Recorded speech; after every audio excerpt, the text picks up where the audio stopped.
Welcome to some new r/malicious compliance stories, where people comply to the letter, but not the spirit of a request. I hope you had a great day. The first story is called The New Boss. I was hired as a mechanical engineer at a place that made machines to test computer chips. These were robotic sorting machines that went first, picked the parts from a tray and put them into a boat. Then the boats ran around a conveyor system and were temperature conditioned to the test temperature. Then tested, then brought close to room temperature, then sorted into their sort categories. So the new manager, Mr. Arrogant, was hired. A tall, good-looking and arrogant man of the privileged class.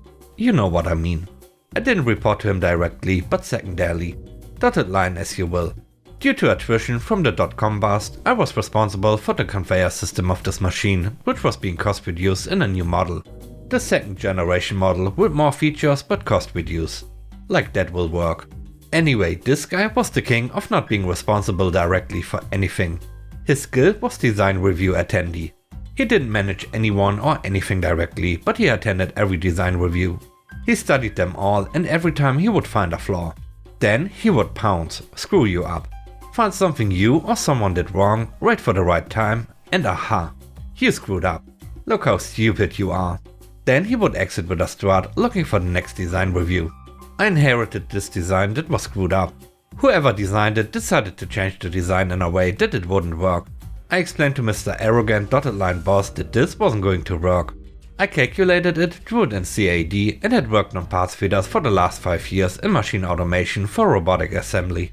He dismissed me, called me young and inexperienced and you don't know much, and we had a design review, so you don't have the authority to change it. Fine.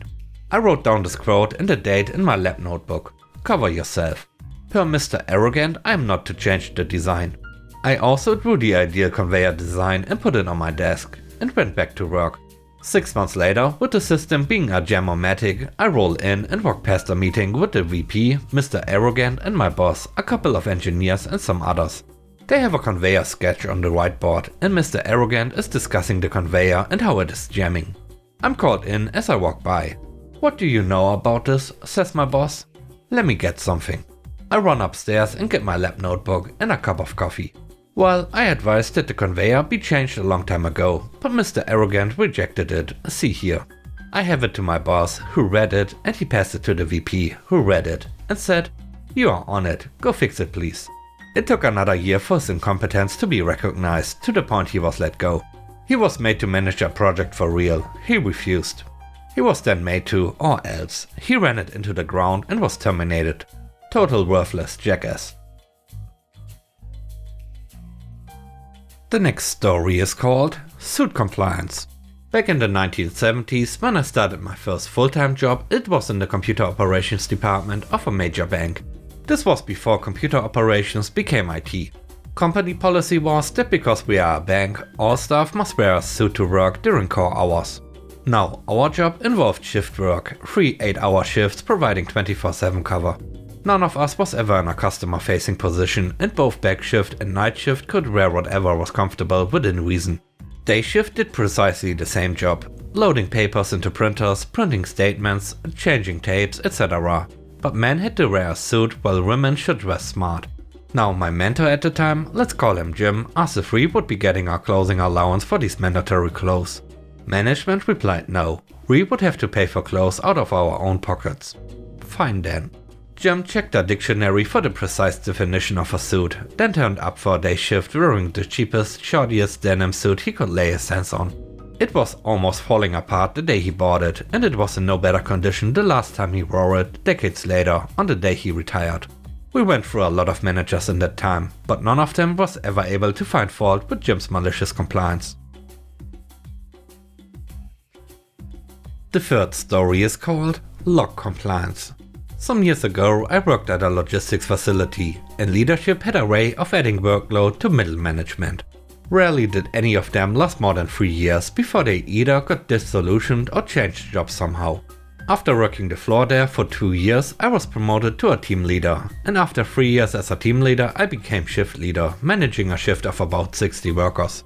We did pretty well. No other shift at this or other facilities could match our KPIs. We did a lot of cross-training and on-the-fly adapting to the ever-changing needs of the company and carrying orders and workflow. I found the work to be interesting and challenging until I got a new manager who bends towards micromanaging. It didn't take long before he wanted me to write a detailed log of how I spent my days, hours and quarter hours. I told him this was a really bad idea, but if he wanted this, I could of course comply. The first week I accounted for every 30 minutes with a line or two, thinking this was enough of a waste of time. But I was soon informed of my mistake. The new boss wanted more details and every 15 minutes accounted for. Again, I told him this wasn't smart, but I got overruled. The next week I made sure to write 4 or 5 lines for every 15 minutes of the workday, like writing down the names of the workers who took the early lunch and who took the later lunch. I wrote the same lines for every 15 minutes if the task took more than 15 minutes and so on. To his credit, he actually followed up on a few things the first 3 weeks. And if he had kept doing that, I wouldn't have complained much. But of course he gave up after a couple of weeks. I noticed this when I made a reference to one of the follow-ups and how we had failed that specific metric for a good reason, but never heard anything from him. So from then on, I suspected he had stopped reading my logs. After keeping the logs honest for a few weeks, I felt secure that he never read them. I started adding a few tidbits of my own making.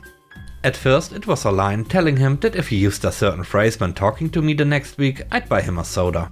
He never used any of the phrases and thus never got free stuff. He still claimed he read every single one of my reports and ridiculed me for claiming it was a bad idea. As the weeks went on without having to pay up, my malicious compliance kept getting bigger and bigger. Eventually, I promised him $100 in cash if he would talk to me about a specific picking location in our facility during the next week. He didn't. But of course, I also started writing many relevant things into the logs, like questions for him on how to solve potential problems, telling him he needed to start planning for vacations well in advance of the holidays and such. Still, no response in any way, shape or form. If he really did read them, why not use them to get questions and potential problems on the record? After a year of writing logs that were never read and hadn't been opened since I saved them in the assigned folder, our grade leader got himself into some trouble. And of course, he tried to shift the blame onto his underlings. We didn't appreciate that. Especially when the cause of the trouble was written in clear text in these logs from the very first moment we discovered there might be a problem. All the way up to where it was ongoing hindrance that cost us more and more time and money every week. Eventually, a big meeting was called with all us foremen, team leads, shift leads and middle managers, with several big brasses observing our boss trying to fix the situation. Whenever he went for one of my people, I stood up for them and told them I took the responsibility for the entire shift. There was no need for him to call out my people, because I was there and it was my responsibility. A gleam in his eye told me he was about to make me the scapegoat, and I sat there calmly while he tore me a new one. He didn't hold back and really gave me his all, to such an extent that several of the big brass started staring uncomfortably. They could probably sense he was overplaying his hand. After the tirade petered out or he had run out of steam, I asked him if he was done. And if he was done, if I could reply. He agreed and leaned back in his chair, confident in his character assassination of me. I took out my laptop, connected it to the big screen so that everyone could see, and opened the folder where my logs were saved. I pointed out that they hadn't been opened in a while and that track changes had been activated and no changes had been logged by his user. My user was the only one that had made the logs, edited them and saved them. I then went on describing the log entries where the problem was discovered, how we tracked its development and maturation into the big problem it was today. One of the best moments was when I could show everyone that we had in fact suggested several solutions to the problem many times. I had also logged that we had several meetings discussing the problem, its causes and probable solutions, sometimes even directly asking my manager what he thought about them. There were logs that showed we had told him about this problem many times, in many ways, but no logs of any solutions or response from him. I was so focused on the presentation I didn't really look at my boss. But when I was done, I glanced up at him and I can safely say I've never seen a face angrier than his. He was furious. But of course, his boss and his boss's boss were there, right next to him, so he couldn't do much. His boss asked him if he had anything to say for himself, but he didn't really. He claimed I had edited them later and filled in details not known at the time of writing, but he was obviously reaching for anything to save himself. One of the big brass asked about a phrase he had seen. What's so special about the picking location? I told them all about my little joke and how my boss had missed getting tens of free sodas and probably $400 if he had merely said the magic words each week. Amidst general laughter, I was told to leave the meeting, along with anybody my pay grade or lower. 3 hours later, some security guy emptied his office of his personal belongings, and 2 weeks later a new boss arrived from another facility. It took him 3 days to ask about pineapples and other apples, and he made sure that there was nothing wrong with the aforementioned picking location. He also told me to keep the logs more general and only a few lines for each day, but to also mention things of operative importance directly to him. Newest boss and I had a great relationship where he left me and my shift mostly alone, and we kept topping out KPIs for the rest of my time in that company. Micromanager boss that was fired eventually found a new job at a lower level at another company, but only lasted about a year. 5 years later, I saw him selling used cars in a neighboring town. Life hadn't treated him well. The next story is called Describe Your Day. A long time ago, I worked at a poorly managed boutique architectural firm as a drafter. My job included production drawings for home renovations. When I began working there, a coworker instructed me about accounting for my time using a daily handwritten form listing how long I worked on a project. 4 hours on project X, lunch, 2 hours on project X, 2 hours on project Y, done for the day. We were supposed to turn them in at the end of the week.